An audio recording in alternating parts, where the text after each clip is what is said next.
So, Spiral, Those Who Wish Me Dead, and The Woman in the Window came out for films today. And then for TV shows, Halston and the second season of Love, Death, and Robots came out today.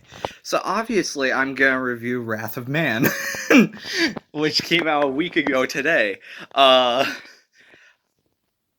that was basically my review. You can end the video there, basically. Uh, I have a very mixed opinion on this one. Starting with the positive, there's a very charismatic cast. I like all the actors in the movie. Practically all the actors. There's a couple of actors in here that I'm like, but most of them are very likable. Uh, I thought the sound design was really good. There's this whole thing where the sound effect that opens one scene is played on loop as like a soundtrack on the scene previous, and you're like, what the heck is that noise I'm hearing? Because it's kind of like distorted a little bit to make it sound like more cinematic or whatever, or more tense. And then you don't figure out what you're hearing until the next scene opens with like that sound effect for whatever the character is doing that opens the next scene. So, for example, one scene is you're hearing on a loop a cigarette lighter like flask flicking open, but you don't know that that's what you're hearing until the next scene you see someone lighting their cigarette and you're like, oh, so that's what I've been hearing for the last scene. And there's multiple moments where the sound design is like this. Also, the gunshots are so loud that even when you know that the gunshots are coming, they still make you jump in your seat, which is also a nice touch, I guess. Uh, Now for the negatives, just to keep this brief, which there's about as many good things as there are bad things with this movie. The story is very simple. It's very derivative, and it's very cliche filled. You've seen this story multiple times, countless times, and yet they somehow managed to make it so convoluted with its nonlinear structure and pacing that I had a hard time keeping track of what was happening, and especially when you add the red herrings into the mix, which the red herrings, I cannot stress, do not make any sense. Because the red herrings, when you go into the movie and they're trying to trick you into thinking the red herrings are real, and they did trick me into thinking the red herring was real, but that just made the movie make no sense until the movie finally made sense when you found out the red herring wasn't real. But until then, you're thinking that this Departed style movie, uh, which is funny because this movie is also a remake of a foreign language film, just like how The Departed is a remake of Infernal Affairs. This movie just turns into like Death Note for no reason, and the characters are like hunting for themselves is like the context that you're given, and it makes no gosh darn sense. Because Jason Statham would know these people, so if he saw them with like masks on, he would still recognize them as he would recognize them with masks off in the future, but it keeps bouncing around timeline wise that you never know where you are in the timeline. So it would say like 2 months later, and then 3 weeks ago, and then 5 months later, and then 3 hours ago, and then it would keep shifting like that, and you never know where you are timeline wise, and then which events are before and after, and then it keeps trying to throw all these things at you. But then if you set up all the events like in order, like linearly from beginning to end, it's the most simple movie ever. Like it literally just looks like you're just watching John Wick, and that's it. It's that simple. It's just a simple revenge movie. Like it's basically just like John Wick or Kill Bill or just anything, any revenge movie, just your simple standard thing. And every time they tease you by making you think that something different is gonna happen, they take it away from you and say, "No, that's not what's gonna happen. This is your standard average Jason Statham fare. Nothing creative is gonna happen. No like interesting endings are gonna happen." The and I know it's like I'm getting dangerously close to spoiler territory, but I won't go there until later. I'll give you a warning before I do that, though. And it's really frustrating because there are parts of the movie that I really like, and then there's parts of the movie that I really don't like. Like, the story and the writing is so messy. It's clear that it doesn't have that Guy Ritchie flair to it that his last movie, The Gentleman, had in spades, and that was like one of my favorite Guy Ritchie movies. And I'm not a guy that really likes Guy Ritchie, so that's saying something. Because I loved that movie. It was one of my favorites last year, even though I don't like Guy Ritchie. The only other Guy Ritchie movie I liked was Rock and Rolla, because those were so funny. But this one is just like such like a over masculine, like, ugh, it's just not good. It's so standard and like American, but like in a bad way. Like, there isn't a lot that's good with it, but the things that are good frustrate me because there's as many things that are bad, and like you can see the potential in here. uh I'm kind of losing my train of thought here, but like this review is probably going to be about as messy as the movie is, but that's fine because the movie's way messier than this review. I can almost guarantee that because it gave me whiplash. I literally had no clue what I had just witnessed, even though like the trailer does a better job summing up and spoiling the plot than the its own movie does. There we go. Wow. All right, my brain is fried after this movie. It just can't handle this movie for that long. Uh, I give the movie. I kept going between like, all right, this is good. I'll give it a 7.5. It's average. To going like, all right, this is really average and not in a good way. 5 out of 10. To this is just straight up bad. I should give it like a 2 or a 3 or a 4 out of 10. And I kept juggling between all those points, and it just lacks the Guy Ritchie style, and it just feels so boring and normal, and I don't like that. There's a destabilizing effect, which is the only interesting thing to be done with the cinematography in the entire film. And it does like keep doing like different perspectives, which is an interesting thing, kind of like something that Bad Times at the El Royale did, though that movie did it better.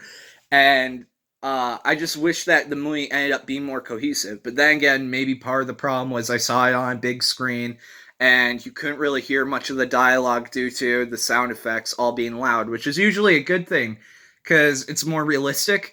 But this is kind of a movie where, since it's a thriller, you need to focus on what's going on, even though it's all laughably predictable what happens. Like, you don't even need to see the trailer to guess what happens in the movie. It's that predictable. Uh, the movie isn't even like much of an action movie. There wasn't that much action going on, and what I saw wasn't that impressive.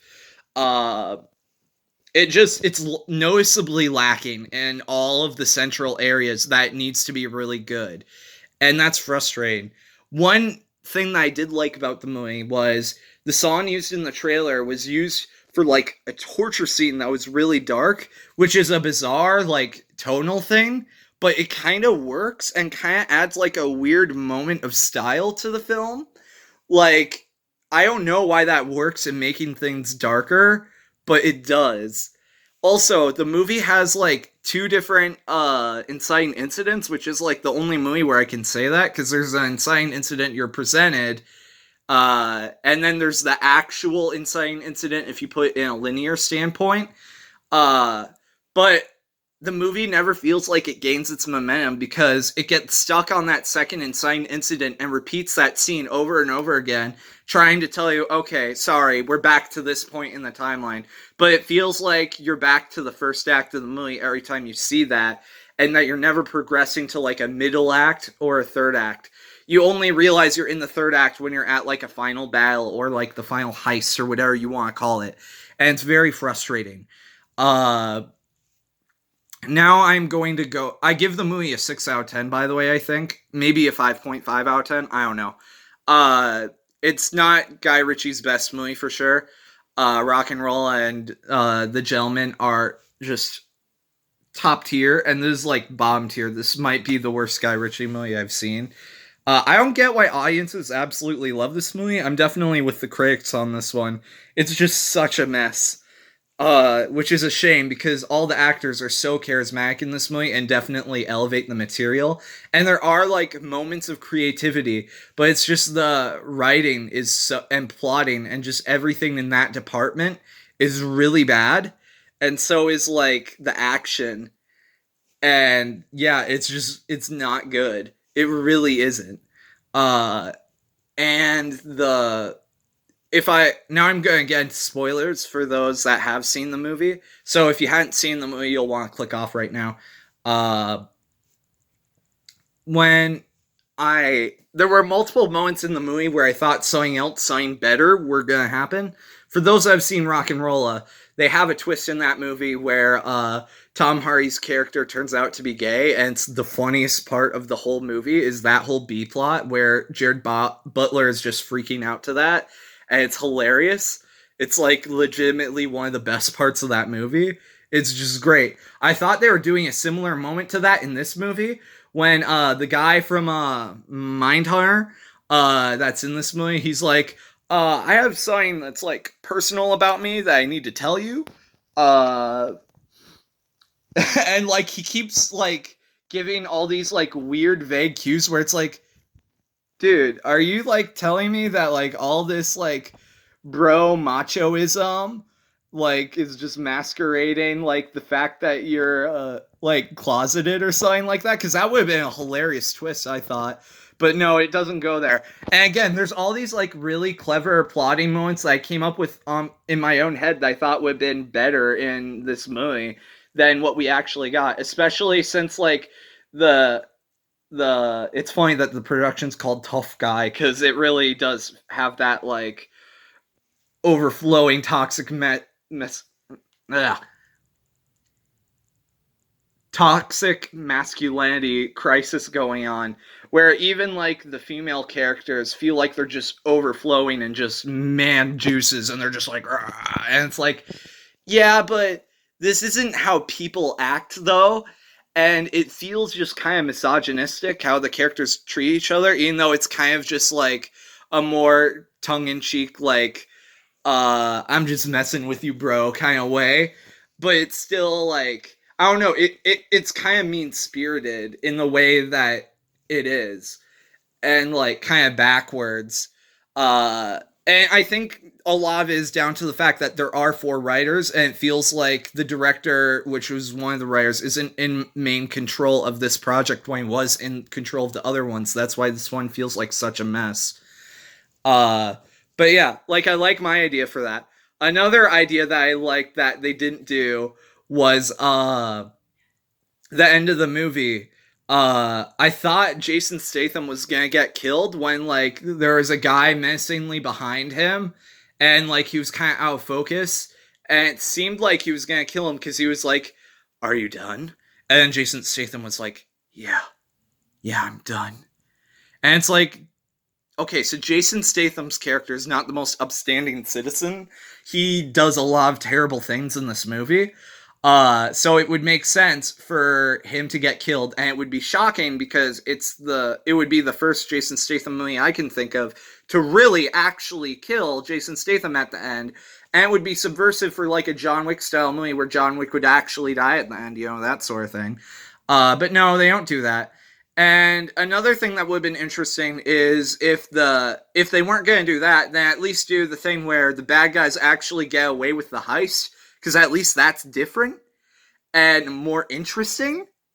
Because you know, like him not getting his revenge would at least be something more thought provoking than like standard action fare. Like at least Emerald Fennell, I think that's her name, that did Promising Young Woman. At least she got that much right about that movie when she was doing a revenge movie, when trying to do something different, where it's like the fact that revenge doesn't satisfy, that's not only like a unique and good direction to take something, but it would also be fascinating for like an action movie to take it. Like that would absolutely be like the way to go, where it's like he kills all these people, feels nothing, gets to the final guy, and then it's like, oh wait, I can't get to the final guy. He gets away with it. And to just feel that and to just be so revved up by that, like, that's interesting. but it doesn't do that. And it's like, crap, man. There's so many cool moments you could do, and there is a lot of good stuff in here. It's just, it's overwhelmed by all the bad stuff, man. Crap.